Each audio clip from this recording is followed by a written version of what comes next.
Hey everyone, thank you for tuning in to the community conversation brought to you by Prototype Training Systems, home of CrossFit Prototype. The community conversation highlights a different member of the Prototype community each week and allows them to tell their story, share their life experiences, and communicate their perspective on all things fitness. We've all listened to podcasts and watched YouTube videos that highlight some of the world's greatest leaders and visionaries, and we believe we have some of those amazing people right here at Prototype. So to that end, I want to introduce our ninth guest of the community conversation, Brendan Sheehan. Brendan has been part of the Prototype community since its inception. He's the owner of Waymark Wealth Management, which is one of our community business sponsors here at Prototype. He's a father of two, former collegiate rower at Harvard, and just another amazing human being we have at the Prototype community. So Brendan, thank you for being part of the community conversation today.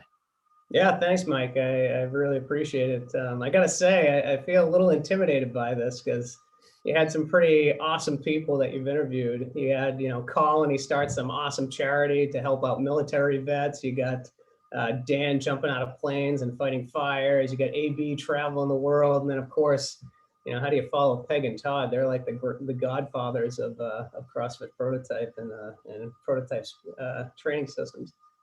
Well, there's a lot of awesome people here, and that just shows your humility, because I'm sure there's a lot of great things that people are looking forward to hearing about you. So let's kind of jump into it, Sheehan, and I'm just going to call you Sheehan because I don't think I ever. That's all right. It's funny because I was thinking if you call me Brendan, I'm going to be like, this is a little bit too canned. You gotta call me what you call me.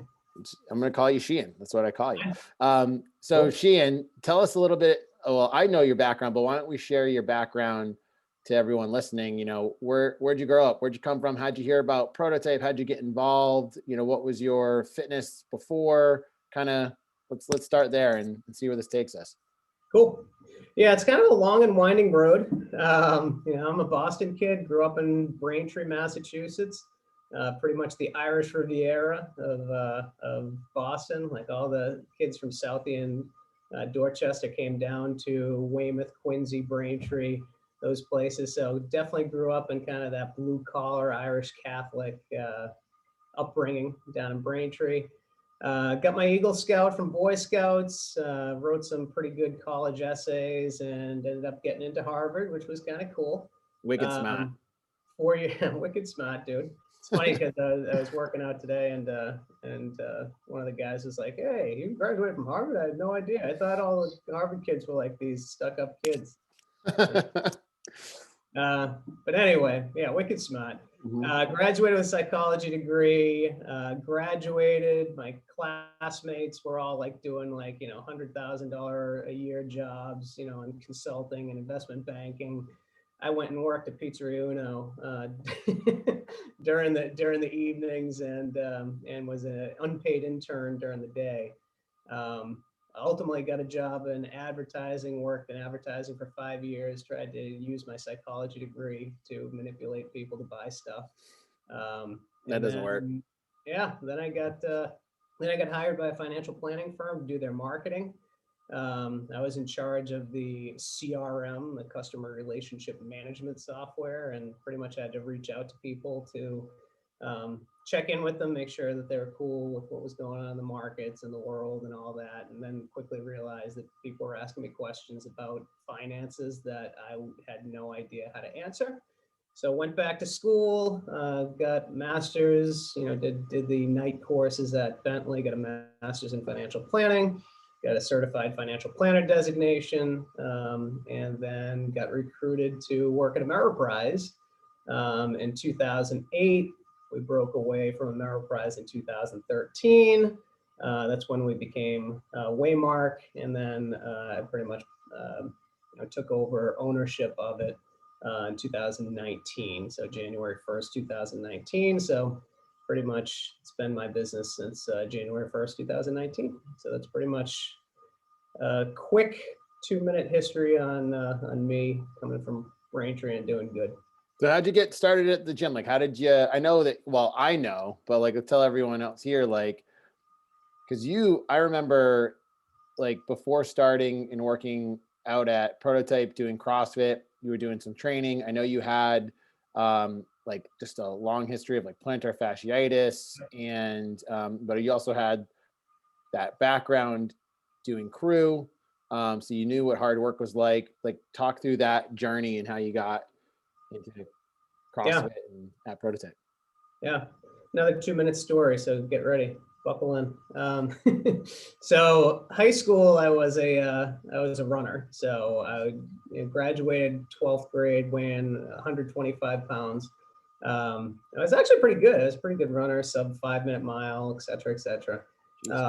But senior year, I was like, I'm too skinny. So got to Harvard, and one of my roommates decided to go off for the crew team, and they wanted me to be the coxswain, the little guy that sits in the back and steers. Mhm. And I said, I don't want to be that. I want to be one of the big beefy guys that row. So like the Winklevoss. exactly, yeah. Except I'm a lot shorter than. So joined crew, and so for pretty much 8 years, I was doing some pretty hardcore between running and crew. Crew was 6 days a week. The No time joke. right now before the river thawed, it was indoor, sweaty, nasty, and on ergs. We were on the rowing machine, and we did some pretty gnarly workouts on the rowing machine. So really, really good shape, when I graduated in 1996. But then from that point, the fitness was kind of spotty. Didn't have any, external motivation to kind of keep me going. So yeah, I did the big box gyms and all that kind of crap. Didn't really do anything for me. 2006, I had my first kid, so 10 years later. I wouldn't say I was in terrible shape, but I certainly wasn't in good shape. And then 2006 happens, and anyone that's had their first kid, I'm speaking to you, John Collette, because he's like T-1 day right now. He might be listening when this comes out. He might be listening to it in the delivery room. You never know. Yeah, seriously. So bottom line is, it's very hard, going to sleep at all hours of night and trying to work out. So from 2006 to, probably 2010, 11, just really wasn't doing much at all. And 2012, baby number 2 comes. And I remember this moment, pretty vividly. I was kind of doing the, bouncing around and rocking her and doing whatever and standing up. And I was like, I can't stand up. Like, my plantar fasciitis was really bothering me that much that I said, I can't pick up my kid and rock this baby, because like, if you sit down and rock a baby, they don't care. They start screaming, but you have to kind of bounce around and walk and just be always on your feet. And so, yeah, that's one of those moments where I remember saying, wow, I wonder if this is what old feels like, just thinking that everything is starting to break down. And so I did do some personal sessions over at Boston Sports Club. And I started saying, hey, I kind of like this thing. This is pretty good. And then you guys started the gym. But it was right around the time that I was scheduled to actually have surgery for the plantar fasciitis. So I didn't join until probably January 2013. So a few months after you guys officially opened. And, we really, and please don't take this, anyone listening, as a slight against anyone, but we had just an all-star crew. 6 a.m. back in 2013, we had Eric Rogers, we had Karen and John Burton, and like the classic, back and forth between Karen and Eric were just fantastic. Eric referring to me as Karen's son-in-law when her daughter, my now wife, and I were just started dating. That couldn't be any more uncomfortable. But it was awesome. So we had Eric, we had Karen, we had John, we had Jess Clancy, we got Lisa Z, we got Dr. Annie, we had a guy named Jazz, who was Jazzmanian awesome. Devil. Like, just a really good group. And like, I quickly realized that, and the other thing that was really cool about it was that it was pre-robot fart music. So you guys actually played like more of the Garrett's playlist, which is, more of the heavy metal type stuff. And so like we pretty much listened to Fort Minor on shuffle. It was Fort Minor all the time. And I was like, this place is awesome. Like I got a good group of people. The music's awesome. And I'm actually getting a workout in 1 hour. You know, that's the other thing that was really cool about it, is that you show up, you spend 60 minutes and you walk away, you know, feeling all buff and ripped.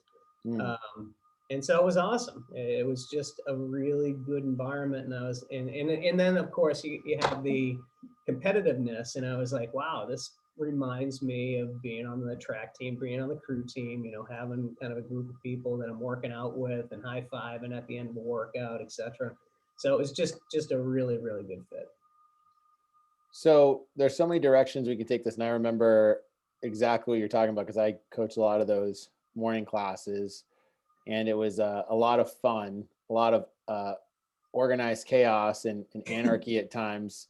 People bringing in, I think John Byrne would bring in his coffee mug, show up a few minutes late, sit down, start foam rolling, and then knock it over and get it all over the floor. I think that happened quite a few times. But take us through some of the moments where you know, Prototype helped solve some of your problems, Brendan.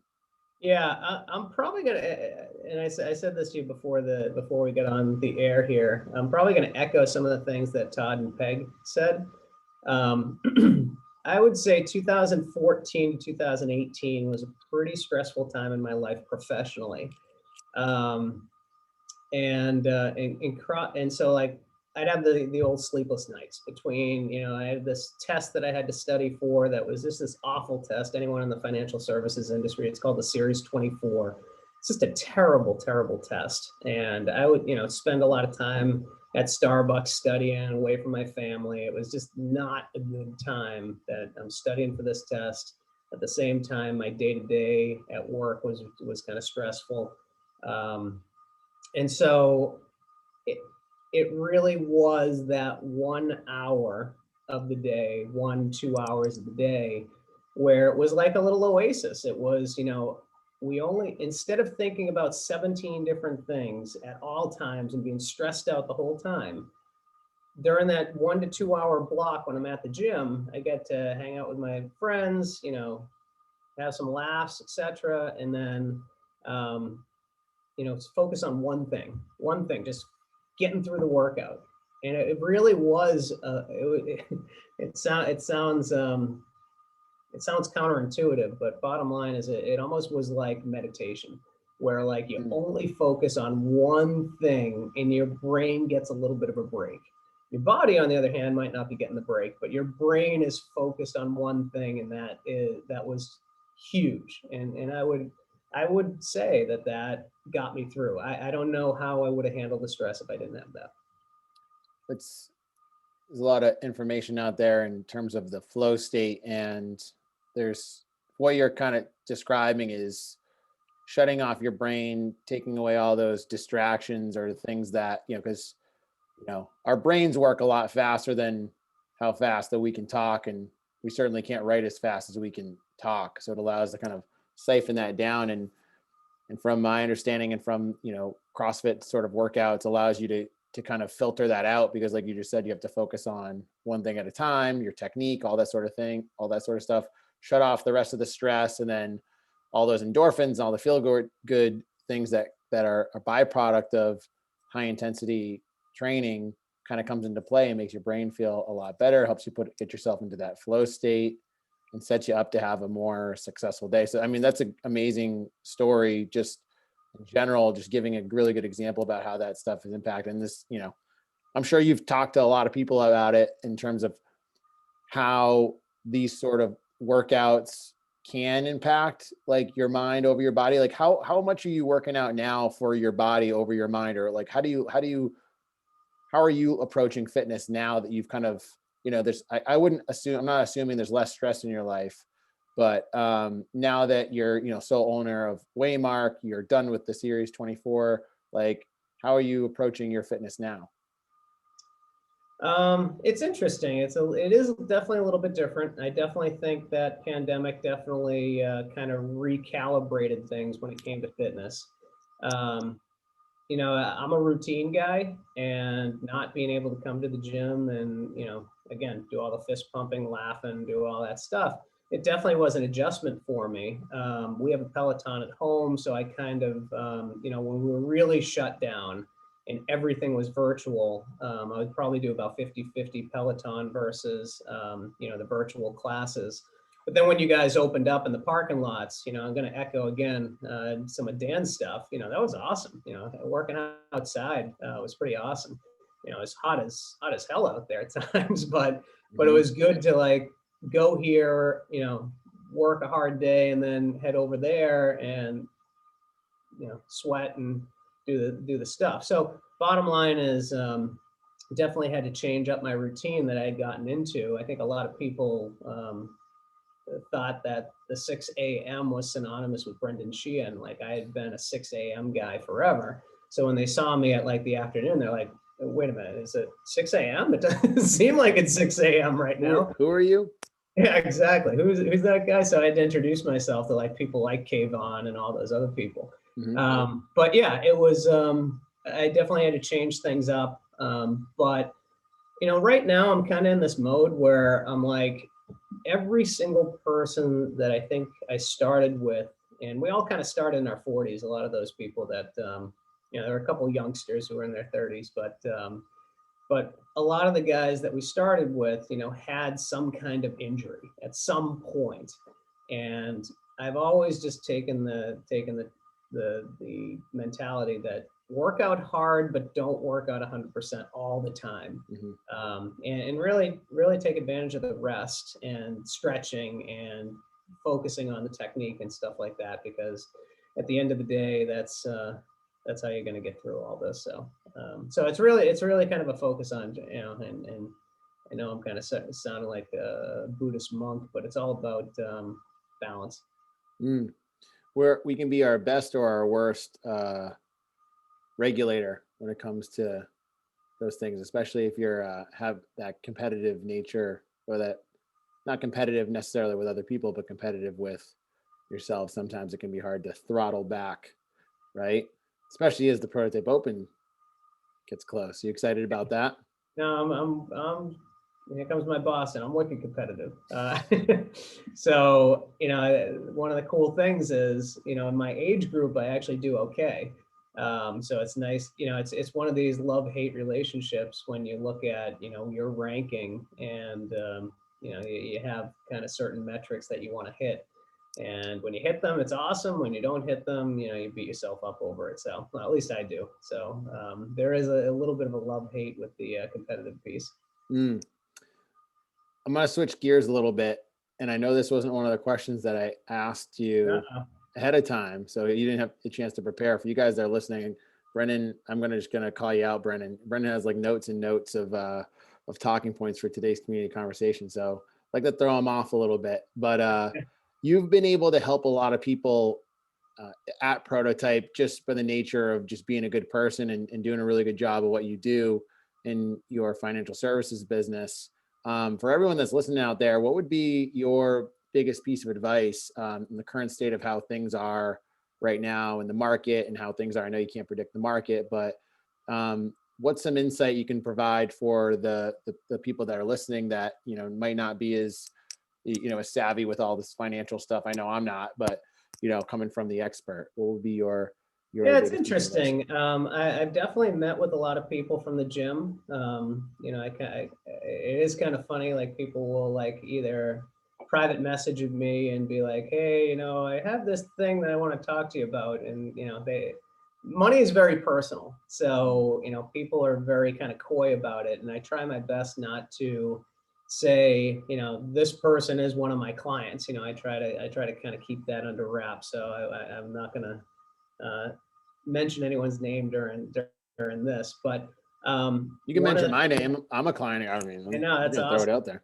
Yeah, Mike's been a client for a long time, and since I was a kid. He and Aaron are fantastic clients. I love working with them. There's never any conflict. They're always right on the same page with one another. That was a lie, by the way. If you guys, yeah, right, Aaron. Here. Right, Aaron. Is that right? She's downstairs. She can't hear you. I'll have to listen to this later. But yeah. But anyway, one of the things that I've noticed, and I don't think this is going to come to a surprise to anyone, but Westborough people, in Westborough and in the general vicinity, there is a little bit of keeping up with the Joneses. And just because they're driving the really nice car, just because they present very well, doesn't mean that they're not in tons of debt. And so just one of the things I would just kind of tell people is that the most basic thing, and I can almost always, just in that first meeting that I'm meeting with someone, get an idea of how successful they'll be with one very, very basic thing, and that is, can you spend less than you're making? It's really as simple as that. It's one of the most simple concepts, but one of the most difficult to actually achieve. And I've seen that professionally too, where, if you can't keep your expenses in control, you're really putting yourself behind the 8 ball. And so that income coming in versus expenses going out, that if there's no delta there, is a pretty high correlation between whether or not you're actually going to be successful moving forward. And I've just noticed that one fact alone, when they start talking to me about budgeting and I ask them about their budget, that tells me a lot about who that person actually is. So that would be the number one thing. And I know that's kind of very basic, so I'll give you something that's maybe a little bit more meaty. There's a lot of meat, man. We want the meat and the potatoes. Yeah, there's a lot of stocks out there. I'm not a stock guy. I think that when someone calls me a stockbroker, I almost take it as a 4-letter word. I consider myself a financial advisor. I've been called financial counselor, and I'm also called Financial Panther by someone that goes to CFP as well. Again, I won't betray names, but yeah, I've been called a lot of different things. Stockbroker is not one of them. So please don't take this as a hot stock tip or anything like that. But every so often, someone at the gym will say, hey, what do you think about Bitcoin? What do you think about AMC? What do you think about insert stock of the day that is being talked about? And I always tell them the same thing. You don't know anything about what's going on with that stock. So it's really just a shot in the dark. The 2 examples I always use are fantasy football and Martha Stewart. So fantasy football, every single person, we have a fantasy football draft that we do.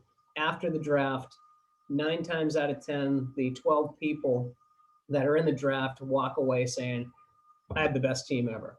And it's all based on what happened last year. But you have no idea what's going to happen moving forward, and any little stinky thing may trip things up. Like, look at Antonio Brown. Like, who would have thought that he's a dirtbag, and he only played 1 game for the Patriots. It's the same thing with picking stocks and picking sectors and things like that. Martha Stewart, perfect example. She got in trouble for tax evasion, had to wear the famous ankle bracelet and stay at home, but she was still running the company. But because she was associated with her company, the stock price went like this, even though she was still running the company. So the stupidest things may impact a stock price that have nothing to do with the value of the company.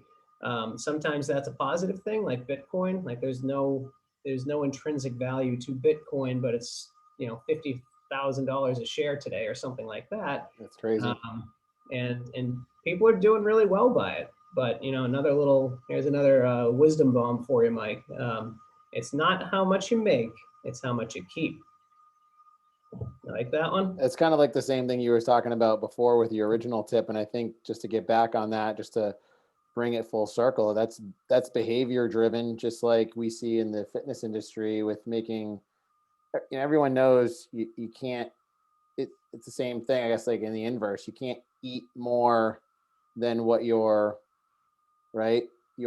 expending if your goal is to lose weight, right? But everyone, for the most part, everyone knows that. I mean, there's many roads to get to a particular destination. There's other options that are out there to get to that goal. But for the most part, to make the changes necessary, it's behavioral driven, right? Because you can say spend less than what you're making. It's such a simple concept, but like you mentioned, it's not as easy as that, right? I mean, it's behavior driven.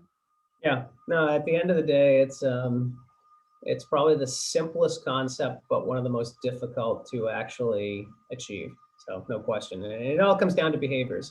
Everyone's got, there's a lot of Freud to it, going back to my psychology degree, a lot of Freud to it. A lot of people grew up with a certain experience with money, and that will dictate how they act with money in their adulthood. Mm. Yes. No, I'm right on the same page with you. I mean, I've heard the story before, but that might be some new news for folks listening in. By the way, got to give you a shout out. Congratulations. You recently got into the Forbes top 100, right? Yeah. For advising. Yeah, that was pretty cool. That's a pretty awesome achievement. Yeah. It's funny, 2018 became, 2019. Yeah, 2019 became sole owner of Waymark, and there are people that I think may have frankly questioned whether or not I'd succeed, without some of my business partners and stuff like that. So yeah, just last week we were voted in as a top 100 Forbes financial planners in Massachusetts. So really, awesome. Really cool endorsement. That was one of those ones where, sometimes when you hear people say they don't believe that you can run a business, and it starts seeping into your brain, maybe I can't run this business. But then, a couple years later, business is doing great, and you get that kind of endorsement. That's pretty awesome. That's awesome, man. Proud of that. I'm pretty proud of that. When you told me that, I was like so happy. I was like jumping up and down. I'm so happy for you. Yeah, Mike, you're financial advisor, top 100 in Massachusetts. Look at that. It's true. Smart only people. The best. Only the best. Only the best. Brendan, before I get into the Spitfire, I know we've been kind of going all over the place, talking fitness, talking finances. Yeah. Anything else you'd like to share with the community before we get into these Spitfire questions that I have for you? Let me go to my notes, Mike. Let's see. Oh, by the way, you talked about fantasy football. Who was the fantasy football champion this year? I have no idea. Yeah, no, that's pretty good. The only thing I would say is, you like to ask the question, what's your favorite CrossFit memory? So, I can talk about myself, but at the end of the day, one of the coolest things about CrossFit, the community, et cetera, is the post-workout breakfast, post-workout coffee. Those moments where you actually, can talk to some of these people and realize that, the guys that you're working out with and the girls that you're working out with are pretty amazing people. The gym is really, we've brought together a really good group of people who are all really accomplished and really, really special people. That's why we do these things, man. Yeah. We're letting people get to know people. They don't, at the end of the day, you might not be at the 5:30 classes all the time. You obviously you've introduced yourself, but not everyone gets to meet everyone. That's what we have Saturdays for. Saturdays are great. Things are still not back 100%. People aren't going out and getting dinner and drinks after the workouts in the evening, and not everyone's necessarily getting coffee after their workouts in the morning anymore, right? Some are, which is awesome, but we want to make sure people are being heard and people can get to know each other, in this fashion. So, Spitfire round, right? Which is not really Spitfire because we don't go crazy fast with these questions, but lightning round. What's your favorite movie or I'll just say TV show of all time? And then to add to that, I've been adding to this is what are you binging right now on TV? Good question. So it's tough. I'm gonna answer my own question just like a good politician. So best TV show, I'd have to say 24. That first season of 24 was just unbelievable. It's a great show. My wife and I didn't catch it when it was actually on, but it was pre-kids, and it was during when Netflix was actually sending discs to you. I remember that. it would be a Friday night. We'd get 2 or 3 discs of 24 and just binge watch it from like 10 p.m. to like 3 a.m. It was awesome. And that was awesome, awesome TV. Best movie, I'll always go to Braveheart.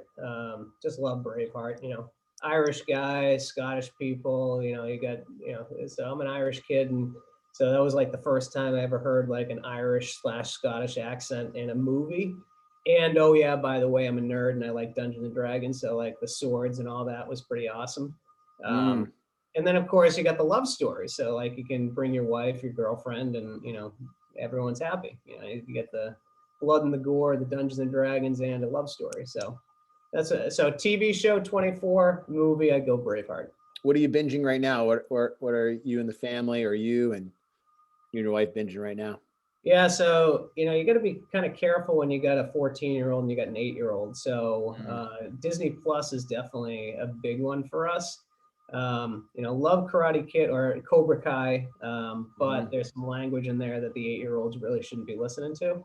So between that, when she's asleep and when everyone's together, we like that new one, the WandaVision with did you know that the actress in that is Mary Kate and Ash or whatever Olsen, the 2 twins that were on Full House? It's her sister. I had no idea. I don't even know the show. So yeah, it's called WandaVision. It's pretty good. It's a Marvel. WandaVision. I'm writing that down. I was thinking that your favorite movie was going to be one of these Boston-based movies like The Departed or, you know, or The Town or something like that. But Braveheart is obviously I love Good Will Hunting because, you know, it's got So the Harvard thing and you get to like, you know, put the, how about them apples to the Harvard kids, because classic. I had a little bit of that. There is some truth to the stereotype, and there were definitely some people that I would love to have been able to rattle off and, you know, tell them that they're you know, just pretty much quoting a book, that they have no original thoughts, because there were plenty of kids that did that. Oh man, we watched The Departed, a little bit of The Departed yesterday. I started to make a mental note of all of the Boston-based or Massachusetts-based movies. Then went on a Google spree. There's a lot of good stuff out there, man. Yeah, a lot of great stuff. Favorite musician or music artist of all time? Metallica. That was easy. That was easy. Easy, and which hence why you like that music at the 6 a.m. class. Last one, what's your favorite thing to do when you're not working or working out at the gym? Yeah, I'm gonna give the canned answer. Like my kids, you know, so it's kind of cool, just like hanging out with kids and doing fun stuff. You know, one of the things as I was thinking about that specific question, you know, what are my hobbies and things? You know, the cool thing about having kids, and again, this one's for John Collette again. You know, if you don't have kids and you go on a sledding hill, or you go to the playground and you're hanging out with no kids, you're the creepy guy. But if you have kids, you're dad of the year. So you get to do like all the fun stuff that you thought you couldn't do because you were an adult, and you can do it again, and actually people think of you as like dad of the year instead of the creepy guy. So it's good. I'm glad you're not the creepy guy anymore. Yeah, anymore. Exactly. Well, Brendan, any closing thoughts or final thoughts before we sign off here? Yeah, no, I'm just really happy to be part of the community. You know, one of the things another question I thought you were going to ask me that I prepared for is, you know, what kind of attracts you to this? And everyone always talks about community. You know, and the community is definitely big. You know, as a New England kid, I think we're just by nature kind of closed up. And, you know, my wife always jokes with me. She's like, I like everyone, but Brendan, you hate everyone at first until they convince you that they're a good person to be friends with. And so I don't just make friends with people just because. And so I have my, you know, Braintree friends. I got my Harvard friends. And now like I have this whole new subset of friends that I never would have had before. And I'm always telling people, you know, there's this guy at the gym that XYZ. So it's really cool. It opened up like a whole new branch of friendships that I wouldn't have had without it. So definitely love the gym, love the community. You guys have done an awesome job. That's awesome, man. That's a great way to end it. Appreciate it. And, Brendan, again, thank you for being part of the community conversation. Again, it means a lot to me. It means a lot to everyone tuning in. And then you guys that are tuning in and watching, thank you guys so much for listening. And also, just so you know, every week we're releasing a new community conversation with a new guest to get your week started. So to be the first to know when the community conversation is released, we post that every Monday. So subscribe to our YouTube page or join our daily brief newsletter. These videos are also posted in our community members only club on Facebook. So if you're listening to this and you're a member and you're not part of that group, let us know. We'll make sure we add you in. And then lastly, if you're interested in being on the community conversation, just shoot us a message and we would love to have you. So until next time, thanks again, Brendan. Thank you, Mike.